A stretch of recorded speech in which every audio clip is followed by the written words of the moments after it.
O que os textos sumérios revelam sobre o mundo antes dos Anunnaki mudarem tudo. Antes de qualquer templo em pedra, antes mesmo das muralhas de Uruk erguendo-se contra o deserto, havia tábuas de argila ainda úmidas nas mãos de escribas. Essas tábuas, marcadas por cunhas e depois cozidas pelo fogo, às vezes por acidente, quando incêndios atingiam depósitos, guardaram as primeiras respostas que uma civilização tentou dar às grandes perguntas. De onde veio o mundo? Por que existe trabalho? Como deve ser a relação entre deuses e homens? É nelas que os sumérios desenham um mundo que, segundo sua própria visão, começou como um mar primordial chamado Namu, e que, passo a passo, foi ordenado por divindades cuja ação alteraria a condição humana. Para entender o mundo antes, precisamos primeiro voltar ao objeto que preservou essa visão: a tábua. A escrita cuneiforme nasceu como uma ferramenta prática de administração, listas de ração, registros de gado, contratos, e não como literatura para entretenimento. Foi em centros como Uruk e Eridu que essa tecnologia se aperfeiçoou. A estrutura em forma de cunha traçada na argila fresca mostrou-se ideal para registrar quantidades, nomes e decretos. Com o tempo, os mesmos sinais que contavam sacos de cevada passaram a narrar mitos. A natureza material desses documentos explica por que temos hoje acesso a relatos tão antigos.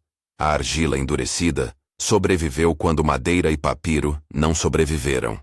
É importante lembrar que essa sobrevivência é também um filtro. Muito do que se fez diariamente se perdeu. O que chegou até nós é, em parte, o que foi considerado administrativamente relevante ou o que foi preservado por acidente. Se olharmos para os sítios arqueológicos, percebemos que a invenção da escrita e o surgimento das primeiras cidades caminharam juntos. Eridu, frequentemente citada nos textos como a primeira cidade, revela camadas sucessivas de ocupação, cada uma com um templo construído sobre as ruínas do anterior. Esse desenho material ecoa a narrativa suméria. O templo não era apenas uma casa para o divino, era o centro econômico e administrativo. Chamar o templo de Eabzu, casa do Abzu da água subterrânea, não é apenas uma metáfora religiosa, era a indicação de que ali se concentravam os recursos hídricos, o controle da irrigação, o armazenamento, a redistribuição. A vida urbana da Mesopotâmia nascente dependia de registros, de decisões tomadas em ínteros humanos que se assemelhavam a uma burocracia sacralizada. É por isso que, nas tábuas, religião e administração convivem lado a lado. Se você gosta de história antiga contada com calma e evidência, inscreva-se. A partir dessas bases materiais, os textos começam a oferecer uma cosmovisão que visa explicar a própria organização do mundo. No início, segundo a narrativa que emerge das tábuas, havia Namu, o vasto mar primordial. Dela brotam duas figuras: An, o céu; Anu, em formas posteriores; e Ki, a terra. Por um tempo, céu e terra são percebidos como próximos, até que um ato decisivo de separação ocorre. Esse gesto de separar o alto do baixo é atribuído a Enlil, o deus que toma para si o papel de separar e estruturar. Ao deslocar a terra do céu, Enlil cria um espaço intermediário. O Liu, a atmosfera, o espaço onde o vento e a chuva podem agir, onde o sopro torna-se agente. Essa tríade, céu, terra, atmosfera, não é uma explicação física no sentido moderno. É uma imagem para ordenar o mundo e justificar por que há céu, solo cultivável e o ar que move as estações. A separação tem consequências práticas para quem planta trigo nas margens dos rios.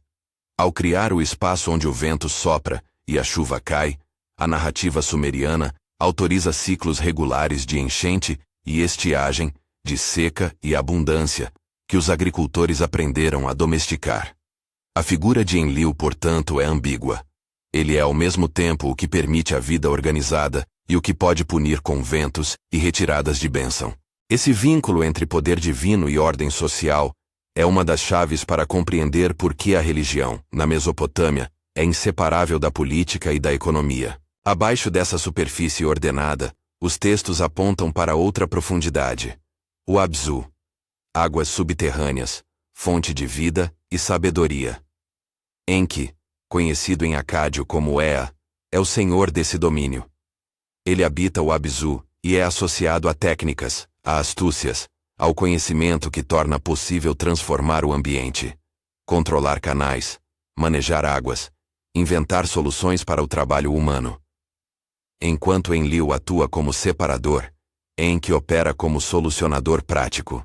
Nos mitos, ele é frequentemente apresentado como um mediador.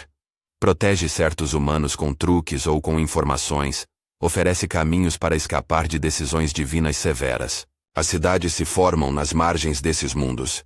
A cidade que cultiva a terra, o templo que regula a redistribuição, o escriba que registra as obrigações.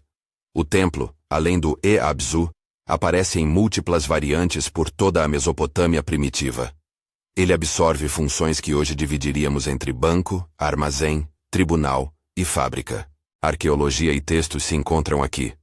Os complexos templários mostram depósitos bem organizados, quartos de armazenagem, tábulas econômicas que detalham entregas e ritos. A ideia de que o culto era meramente uma atividade espiritual separada da vida cotidiana é improvável. Para os sumérios, o culto garantia a ordem social. O prestador de serviços religiosos tornava-se também gestor de recursos. Dessa combinação de administração e sacralidade, nasce uma explicação para a divisão dos papéis. Nos textos, os deuses realizam inicialmente o trabalho necessário para manter o cosmos em ordem. Mas há um momento em que a continuidade do trabalho divino torna-se insustentável. As divindades se cansam.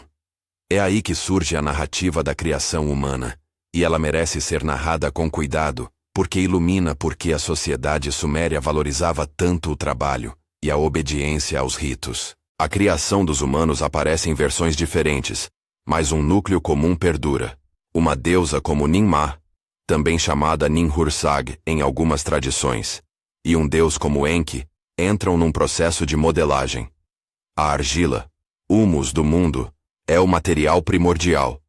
Em alguns relatos, essa argila é combinada com a essência de um deus, seja fogo vivo, seja sangue divino, para dar ao ser criado uma centelha que será humana.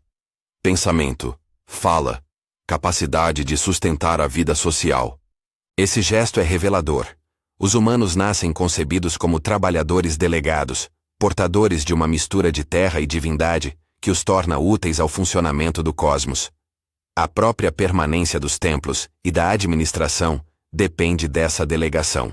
Essa explicação mítica oferece, ao mesmo tempo, uma justificativa para hierarquias sociais e uma narrativa de culpa e obrigação.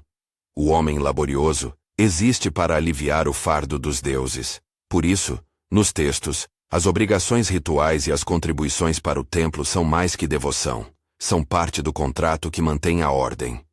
A escrita, adequando-se a essa realidade, registra não apenas ritos, mas quotas de trabalho, listas de servos, repartições de cereais. Linguística e arqueologia convergem aqui. Os textos administrativos que datam do 4º milênio a.C. mostram que a crescente complexidade urbana exigiu um sistema de registro que, por sua vez, estabilizou estruturas sociais duradouras. Mesmo sendo uma explicação de origem, o mito também contém uma espécie de economia de valores.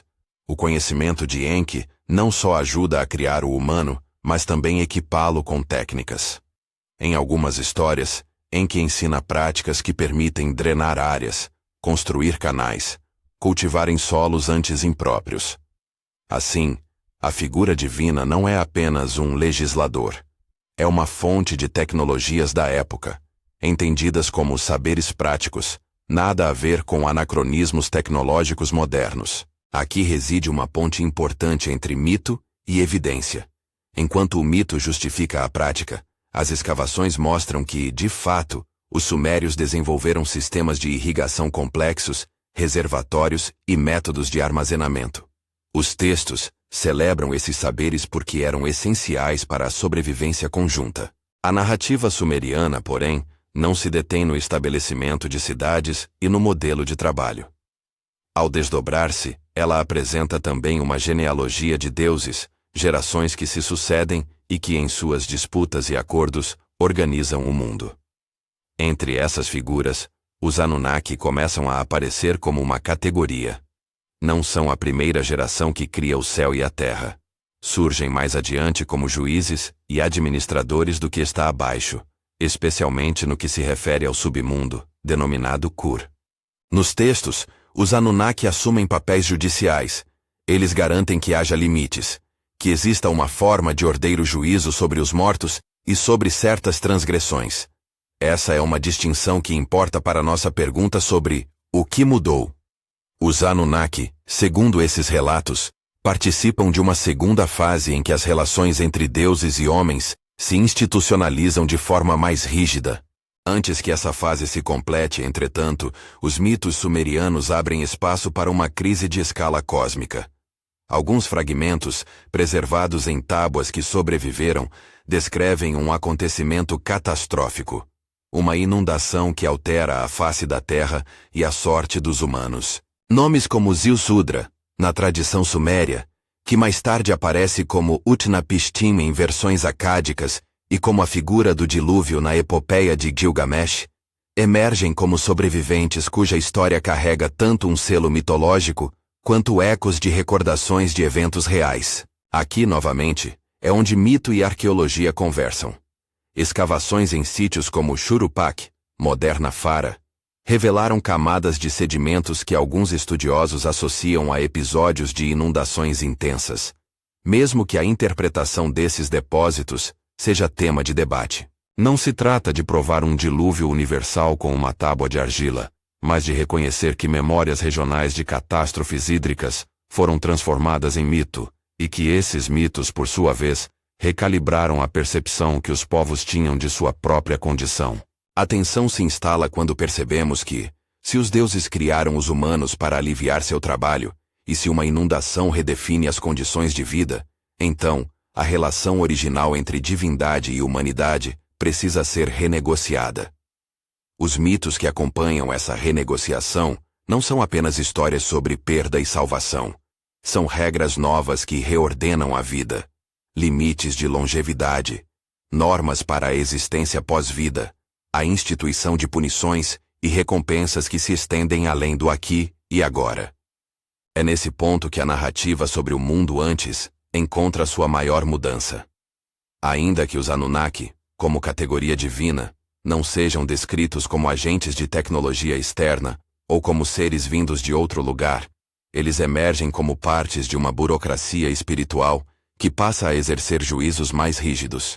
Ao acompanhar essa progressão dos mitos, é essencial manter uma leitura crítica.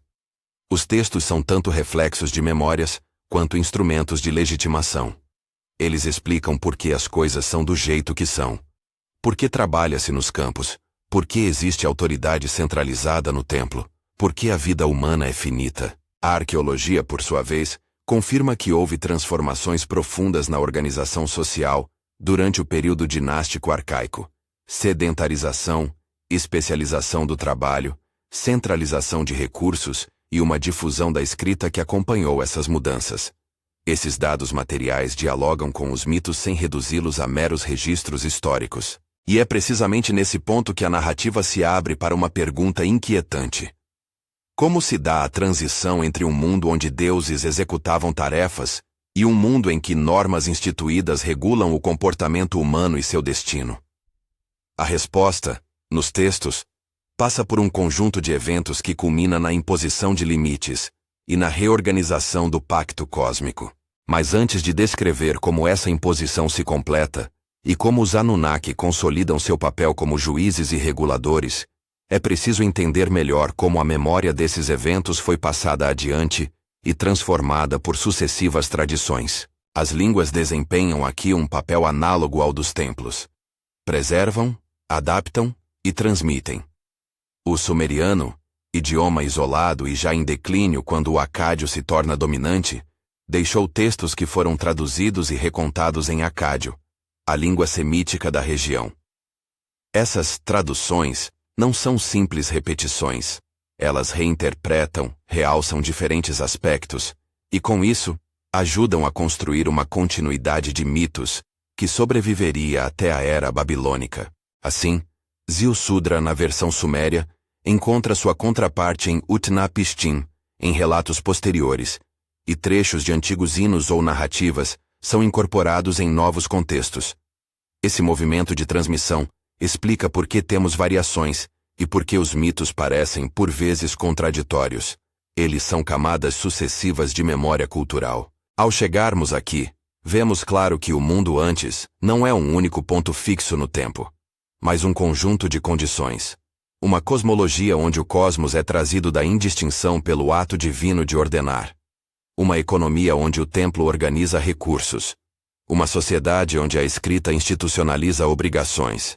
E uma imaginação coletiva que transforma desastres em narrativas normativas. O que ainda falta ser desdobrado, e que abre a próxima parte dessa exploração, é como exatamente os Anunnaki participam dessa transição final. Quais decretos eles promulgam, como estabelecem a justiça no Kur, e de que maneira o dilúvio atua como catalisador de regras que tornam a mortalidade e a autoridade mais estritas. Há também a questão de como os vestígios materiais, estratos de sedimento, níveis de ocupação, as próprias tábuas com suas lacunas, permitem que reconstruamos essa história sem transformá-la em ciência fechada. E enquanto o leitor ouve essa história, pode imaginar as tábuas, o tato áspero da argila, as marcas das cunhas ainda úmidas, a fumaça de uma casa de escrita queimada, pequenos detalhes que nos lembram que o relato chegou até nós por meios frágeis. É com esses fragmentos, com essas camadas de barro e texto, que tentaremos a seguir abordar a ascensão dos Anunnaki como atores institucionais da justiça e as consequências desse novo pacto entre deuses e homens. A narrativa que vinha se desenrolando sobre o mundo antes, chega agora a um ponto em que o cosmos, já dividido em céu, terra e liu, precisa consolidar regras sobre aquilo que escapou ao simples funcionamento natural: a vida humana, a morte e a justiça. Nos mitos sumérios, essa consolidação passa por figuras que assumem uma função claramente institucional: os Anunnaki. Para entender o papel que lhes é atribuído, e por que os textos os associam a uma mudança profunda na condição humana, é preciso acompanhar com atenção como a tradição descreve suas responsabilidades e como essas imagens dialogam com as transformações sociais observadas no registro arqueológico. Os Anunnaki aparecem nas narrativas como uma assembleia, um grupo de divindades que exerce juízo sobre o que está abaixo. O Kur, o submundo. Kur não é apenas um lugar físico, é também um regime moral e ritual.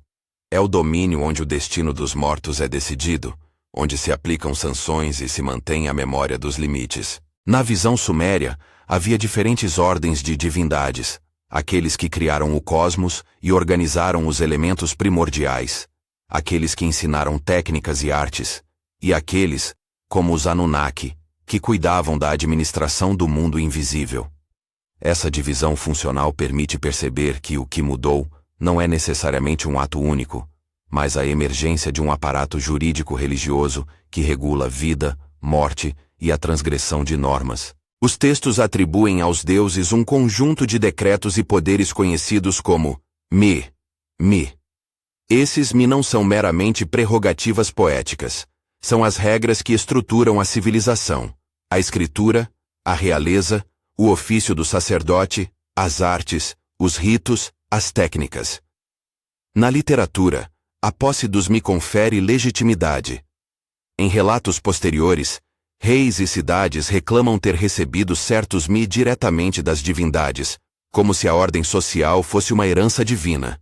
Isso reforça a ideia de que, quando os Anunnaki consolidam sua função, eles não apenas julgam os mortos, mas também definem o conjunto de normas que regulam a vida comunitária, quem governa, o que constitui sacralidade, e até onde se estende a proteção divina. A instituição desses juízos tem consequências concretas na imaginação sumeriana sobre a vida humana. Antes, nos núcleos míticos, existia a possibilidade de uma relação mais direta e menos mediada entre deuses e trabalho. As divindades exerciam cuidados e tarefas cuja continuidade parecia natural. Após a intervenção que culmina no dilúvio, o pacto muda. O mito do dilúvio, nas versões suméria, Ziusudra, acádica, Atrahasis, e épica, Utnapishtim em Gilgamesh, insere limites irreversíveis. A mortalidade passa a ser mais definida, A expectativa de vida reduz-se em termos míticos, e novas regras para o destino pós-morte são impostas. A narrativa transmite, em linguagem simbólica, que o cosmos tornou-se menos permeável a exceções. O estatuto dos humanos muda de forma a normalizar certas condições: a finitude, a necessidade de ordem ritual, a centralidade da autoridade. Ziusudra, figura central nas versões sumérias, é o sobrevivente que, por desvelo ou intervenção divina, escapa à destruição. Sua história não é apenas um conto de salvação, mas um ponto de inflexão. Ao poupar um humano exemplar, as divindades reconstroem a humanidade dentro de novos parâmetros. Esses parâmetros não se reduzem à mera existência física. Impõem limites legais e ritualmente sancionados. É desses textos que emergem imagens de um mundo em que a justiça divina tornou-se mais institucionalizada, onde existe um tribunal transcendental que, juntamente com os cultos locais e as instituições humanas, regula a ordem social. Essa visão mitológica tem reflexos claros quando examinamos a materialidade das cidades sumérias nos períodos arcaicos e dinásticos. Os níveis arqueológicos mostram que templos e palácios absorveram funções administrativas crescentes. Os arquivos cuneiformes, preservados em depósitos de argila, evidenciam práticas de redistribuição, listas de trabalhadores, contratos e normas. É possível observar uma crescente especialização do trabalho. Artesãos, escribas, sacerdotes, oficiais. A religião, nessa configuração, legitima e organiza as estruturas de poder que asseguram a reprodução da cidade. A metáfora divina da burocracia traduz-se numa burocracia humana com ritmos próprios: contagens, escrituração, prestação de contas. É assim que a imagem dos Anunnaki como árbitros do submundo se reflete em sociedades que, no plano terreno, possuem tribunais, códigos de procedimento e hierarquias. Voltando aos mitos, é importante destacar o modo como as gerações divinas se articulam. Em muitas tradições, Enlil assume papel central como regulador da ordem. Enki, por sua vez, permanece como a figura engenhosa, por vezes subversiva, que protege certos humanos ou explica como burlar decisões severas, por meio do conhecimento técnico e da astúcia ritual. Os Anunnaki, como conjunto, encarnam a face julgadora e administrativa dessa ordem. Eles não são descritos como autômatos cruéis, mas como juízes que aplicam normas estabelecidas, normas que na ótica suméria garantem a estabilidade do cosmos. A transição que aponta o título, o mundo antes dos Anunnaki mudarem tudo, portanto, precisa ser lida com essa nuance. O tudo é uma mudança de paradigma na relação entre divindades e humanos, uma passagem de um sistema em que as tarefas do mundo eram habitualmente manejadas por deuses para um sistema em que regras, limites e jurisdições são instituídos e aplicados. Essa modificação legitima desigualdades, consolida papéis e paradoxalmente oferece segurança. A ordem judicial do Kur e a imposição de limites tornam previsíveis as consequências de atos diversos. A previsibilidade é uma forma de poder que permite a sobrevivência coletiva em contextos urbanos complexos. Ao buscar respaldo fora dos mitos, a arqueologia fornece elementos que ajudam a calibrar essa leitura. Em sítios como Shuruppak, Uruk, Kish e outros assentamentos do sul da Mesopotâmia, foram identificadas camadas sedimentares que alguns pesquisadores associam a episódios de enchentes locais e intensas. A interpretação precisa desses estratos é objeto de debate. Nem todos concordam que se trate de um único evento ou de um cataclismo universal. O que parece mais plausível, à luz das evidências, é a ocorrência de várias inundações e episódios de mudança ambiental, que afetaram comunidades fluviais ao longo de séculos e milênios. Essas experiências repetidas de risco hídrico foram muito provavelmente transformadas em memórias coletivas que adquiriram forma mitológica. A mitologia do dilúvio cristaliza e estiliza essas memórias, oferecendo explicações morais e institucionais para o sofrimento e para a necessidade de regulamentação social posterior. Outra pista arqueológica relevante está na continuidade e adaptação dos materiais escritos. As tábuas sumérias foram copiadas e reinterpretadas em acádio, e essas versões posteriores circulavam em templos e palácios. Arquivos como os de Ebla, Mari, Nippur e as bibliotecas de Assurbanipal mais tarde preservaram tradições que apontavam para uma herança comum. Códigos, hinos, mitos. A persistência de temas como a criação do homem do barro, o mito do dilúvio e a descentralização do poder divino revela uma longa trajetória de recepção cultural. Essa circulação textual mostra que as ideias que os sumérios formularam eram úteis politicamente. Serviam para legitimar reis, santificar ofícios e regular expectativas coletivas. É também nesse ponto que se precisa esclarecer um tema sensível e sujeito a leituras anacrônicas. A figura dos Anunnaki foi, em épocas modernas, reinterpretada por teorias que os transformam em visitantes de outros mundos. Essa leitura, que liga deuses a astronautas e que murmura sobre minas de ouro em planetas distantes, não tem respaldo nas fontes originais. A própria linguagem cuneiforme, os contextos arqueológicos e o panorama das tabletas sumerianas não oferecem suporte para tal leitura. As traduções competentes e o trabalho disciplinado da assiriologia mostram que os textos descrevem hierarquias divinas, escrituras rituais e motivos simbólicos, não tecnologias anacrônicas.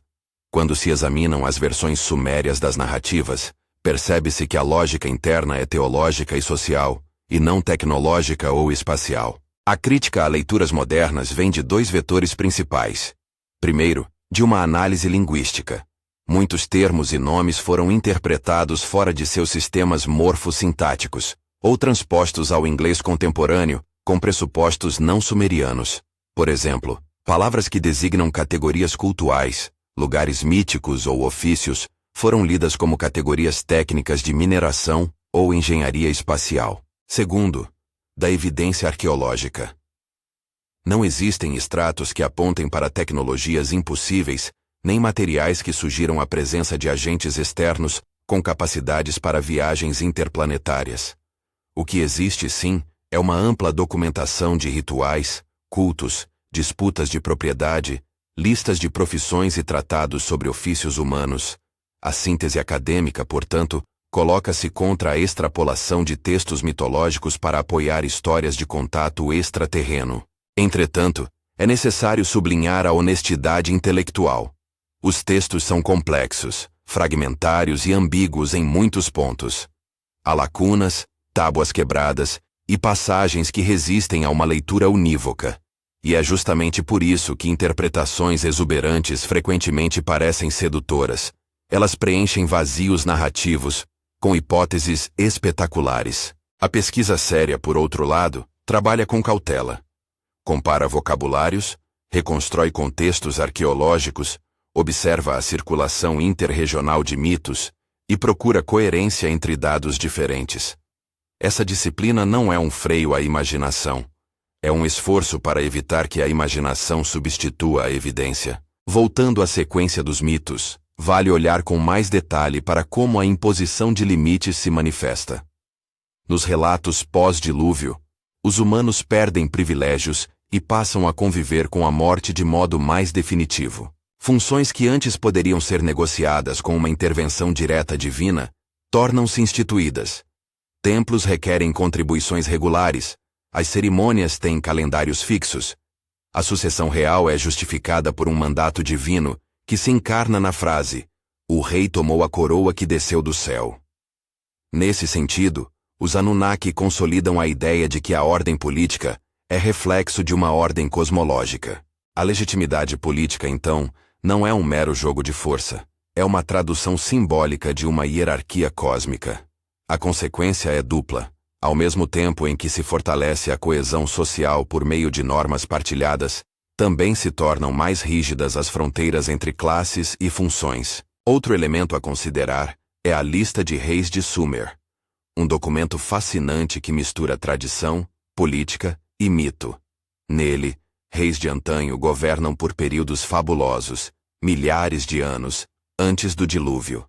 Essa cronologia extraordinária não deve ser lida como registro histórico literal, mas como expressão do valor simbólico da antiguidade e da sacralidade da realeza. A lista serve para conectar a instituição real a um passado mítico e, ao mesmo tempo, para justificar a ordem presente. Em termos práticos, ela reforça a ideia de que certas instituições, especialmente a realeza e os templos, são continuidades sagradas.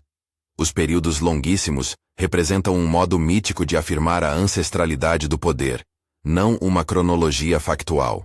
Toda essa complexa teia de ideias tem legado duradouro. Quando falamos de legado sumério, não nos restringimos a hinos e mitos. Falamos de invenções materiais e institucionais que moldaram a Mesopotâmia e além. A escrita cuneiforme, que nasceu de necessidades administrativas, desenvolveu-se em instrumento literário e jurídico. Técnicas de irrigação e manejo da água se aperfeiçoaram. Formas de organização do trabalho, partilha de terras e armazenamento de excedentes foram refinadas. E, sobretudo, modelos de legitimação política, o rei como mediador entre o divino e o humano, foram assimilados por impérios subsequentes. A cultura acadiana, e mais tarde a babilônica e a síria, continuaram e transformaram esses elementos, adaptando-os a novas línguas e novos arranjos políticos. Apesar de toda a distância temporal, esses elementos guardam um traço reconhecível: a capacidade de transformar memória em norma. As histórias sobre Namu, Enlil, Enki, Ninmah e os Anunnaki não são apenas explicações cosmológicas, são fundações discursivas para uma ordem social crescente. Elas ajudaram a ancorar práticas econômicas, rituais e jurídicas em narrativas que pareciam transcender o capricho humano. Ler os textos dessa forma permite entender por que os deuses eram tão presentes nas decretações políticas e por que templos eram depósitos de riqueza e de poder. Ao final dessa reconstrução, cabe um último exercício de cautela interpretativa. Os mitos mantêm um poder explicativo que não se dissipa simplesmente porque sabemos mais sobre sedimentos, cerâmicas e padrões de ocupação. Pelo contrário, a arqueologia e a linguística enriquecem a leitura mitológica, oferecendo enquadramentos que revelam como certas ideias foram socialmente úteis. Dizer que os Anunnaki mudaram tudo é uma maneira eficaz de captar a magnitude simbólica dessa mudança, desde que se esclareça o que, exatamente, foi alterado. Não a tecnologia, mas a estrutura normativa e a forma como a comunidade humana passou a imaginar seus limites, responsabilidades e destino. Se, ao final, o leitor quiser seguir mais adiante por conta própria, há caminhos frutíferos. Explorar traduções críticas das tábuas, consultar estudos sobre a estratigrafia de Churupak e Uruk, e ler trabalhos comparativos entre as versões sumérias e acádicas dos mitos do dilúvio. A investigação acadêmica oferece nuances e controvérsias que enriquecem a compreensão. As controvérsias não enfraquecem os dados, apenas mostram a riqueza de interpretações possíveis quando se trabalha com fontes tão antigas e fragmentárias. A imagem que nos acompanha desde o início, das tábuas de argila marcadas por cunhas, expostas ao sol até endurecerem, permanece poderosa. Elas são testemunhas de um tempo em que a explicação do mundo se misturava com a gestão cotidiana. Uma administração que era ao mesmo tempo técnica e sagrada. O mundo antes dos Anunnaki, portanto, não é uma era pré-histórica uniformemente idílica, nem um paraíso sem leis. É um conjunto de práticas e crenças que foram reordenadas quando se sentiu a necessidade de instituir limites mais claros, de regular o destino humano e de consolidar a autoridade em termos que atravessassem gerações. Ler os textos sumérios com esse duplo olhar, o interno, que entende como os próprios autores viam o cosmos, e o externo, que verifica com ferramentas arqueológicas e linguísticas, nos permite distinguir entre mito que explica e evidência que informa. Nos mostra também um ponto fundamental para qualquer reflexão sobre antiguidade. As sociedades humanas sempre buscaram narrativas que servissem para organizar o convívio, e muitas vezes transformaram traumas ambientais e disputas políticas em histórias que justificam a ordem.